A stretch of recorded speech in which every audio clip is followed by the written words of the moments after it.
Assalamualaikum warahmatullahi Warahmatullahi wabarakatuh. wabarakatuh. Selamat malam Pak Septa. Kami eh, ingin mengumpulkan tugas akhir daripada proyek kami yang berjudul aplikasi Android berbasis kamera to speech untuk navigasi Dan dan pembacaan teks bagi penyandang tunanetra. Nah, dari latar belakang yang sudah kami buat, penyandang tunanetra itu memiliki keterbatasan dalam mengakses informasi visual seperti membaca papan nama, label makanan, ataupun buku. Dalam kehidupan sehari-hari, mereka sangat mengandalkan bantuan orang lain, baik itu untuk alat bantu, dan alat bantunya itu cukup terbatas. Nah, dengan kemajuan teknologi kamera dan kecerdasan buatan, kini tersedia peluang untuk menciptakan aplikasi yang dapat membaca teks dari lingkup sekitar dan menyuarakannya langsung. Nah, inilah alasan utama mengapa proyek ini kami kembangkan. Nah, rumusan masalah yang terjadi pada proyek ini, yang pertama itu bagaimana membuat aplikasi Android yang dapat membantu tunanetra mengenali lingkungan melalui kamera. Lalu yang kedua itu bagaimana aplikasi ini dapat membaca dan menyuarakan teks secara akurat dan dapat dipahami oleh pengguna penyandang tunanetra. Lalu, selanjutnya ada tujuan. Yang pertama, membantu pengguna tunanetra membaca teks dari objek atau lingkungan dengan memanfaatkan kamera dan teknologi text to speech. Yang kedua, kita menyediakan fitur navigasi sederhana yang dapat membantu mereka menggunakan aplikasi dengan mudah dan mandiri. Yang ketiga, memberikan pengalaman penggunaan yang inklusif dan responsif sesuai dengan kebutuhan disabilitas. Lanjut, ada manfaat. Manfaat bagi tunanetra, mereka dapat lebih mandiri dalam menjalani aktivitas, seperti membaca label produk, papan petunjuk, ataupun teks buku. Yang kedua, bagi pengembang dan peneliti, proyek ini bisa menjadi referensi untuk inovasi teknologi asistif. Dan yang ketiga, bagi masyarakat umum, ini adalah bukti bahwa teknologi bisa digunakan untuk inklusi sosial dan pemberdayaan difabel. Selanjutnya akan dilanjutkan oleh Faruk. kita masuk pada bagian ruang lingkup. Nah, pada bagian ruang lingkup itu yang pertama ada platform Android sebagai operasi utama. Ya, kita menggunakan Android nih sebagai OS basisnya nih. Lalu yang kedua, kita menggunakan izin kamera. Kamera itu digunakan sebagai input visual untuk mendeteksi lingkungan dan teks. Terakhir, itu text to speech atau TTS ya. Ini TTS itu kayak berfungsi sebagai output suara agar pengguna bisa mendengar isi teks yang dikenali. Lalu fitur-fitur utama yang ada di proyek kami yaitu yang pertama yang udah pasti bisa mendeteksi teks menggunakan Gemini AI. Lalu yang kedua, pembacaan hasil deteksi secara real time. Lalu yang terakhir ada navigasi sederhana melalui sentuhan layar dan haptic feedback. Masuk pada bagian metodologi pengembangan. Di sini kami gunakan yaitu metode waterfall ya. Metode pertama yang pertama ada identifikasi kebutuhan. Itu gunanya untuk mengumpulkan informasi kebutuhan tunanetra dan fitur yang dibutuhkan. Lalu kedua ada desain prototipe awal. Nah, dari desain ini kami merancang tampilan awal aplikasi seperti kamera, mode tunanetranya dan tombol navigasinya. Lalu yang ketiga itu ada metodologi pengembangan. Pengembangan fitur utama menambahkan deteksi teks dengan kamera Gemini API, menambahkan suara otomatis dari text to speech atau TTS, pengujian prototipe dicoba langsung di perangkat Android dan disesuaikan berdasarkan hasil uji coba. Dan yang kelima atau yang terakhir, penyempurnaan perbaikan bug dan peningkatan performa. Lalu di sini ada hasil implementasi. Logo aplikasi ini menggunakan simbol mata sebagai referensi utama untuk menggambarkan peran aplikasi sebagai pengganti penglihatan bagi pengguna tunanetra.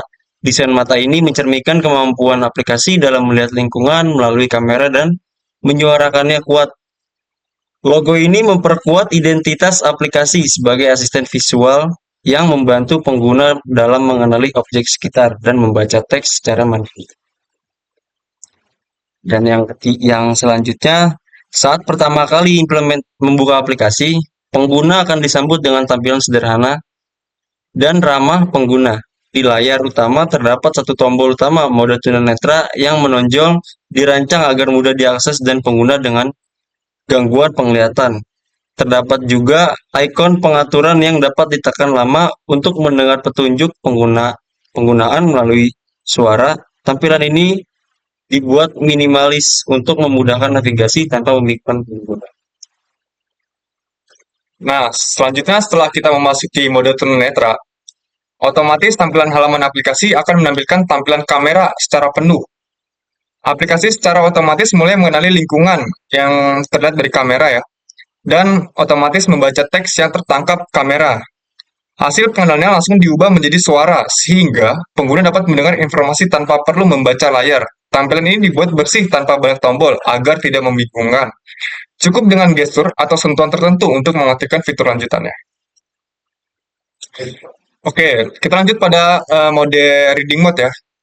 Ini bisa diaktifkan dengan menekan lama seperti kayak long press pada layar saat berada di mode tunanetra. Setelah masuk ke mode ini, kamera akan fokus pada teks di sekitar pengguna. Ketika teks terdeteksi, aplikasi secara otomatis membacakan melalui suara. Mode ini sangat membantu tunanetra untuk memahami informasi tertulis dari objek di sekitar seperti kemasan, papan, ataupun buku. Oke, kita masuk pada bagian kesimpulan dasaran. Untuk kesimpulannya, aplikasi ini berhasil membantu tunanetra mengenali lingkungan dan membaca informasi teks melalui kamera dan output suara. Fitur navigasi sederhana dan gestur intuitif dan penggunaan suara menjadikan aplikasi ini ramah bagi pengguna dengan keterbatasan penglihatan. Lalu ada saran yang terakhir, untuk pengembang ke depannya, aplikasi bisa ditambahkan fitur dan pengenalan objek secara lebih luas, benda, wajah, dan warna, peta suara navigasi dalam ruangan, dan metode offline agar tetap bisa digunakan tanpa internet. Sekian dari kelompok kami, kurang lebihnya mohon maaf. Wassalamualaikum warahmatullahi wabarakatuh. Assalamualaikum warahmatullahi wabarakatuh. Ini adalah hasil akhir dari pengujian aplikasi yang kami buat, yang dimana si pengguna ini pengen menuju ke bangku, nanti akan diarahkan oleh aplikasi kami. Sekian, terima kasih. Ini adalah tampilan awal untuk aplikasinya.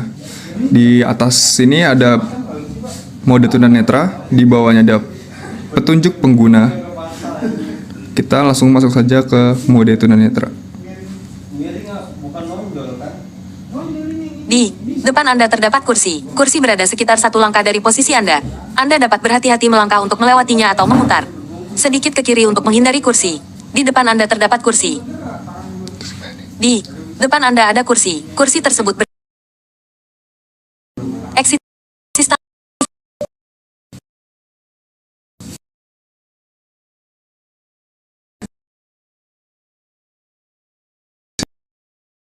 Ada 2 pilihan. Anda bisa melangkah.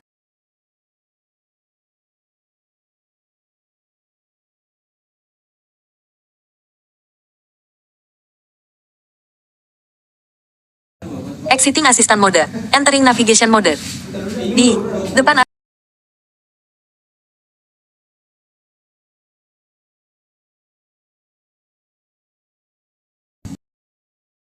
itulah.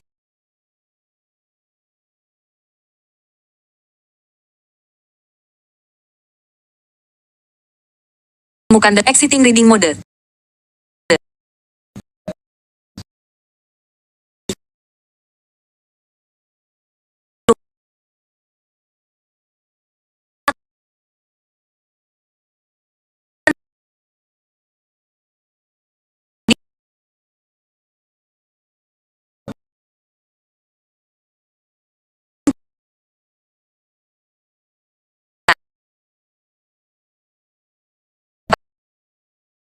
Exiting reading mode. Maaf, gambarnya terlalu buram dan tidak memungkinkan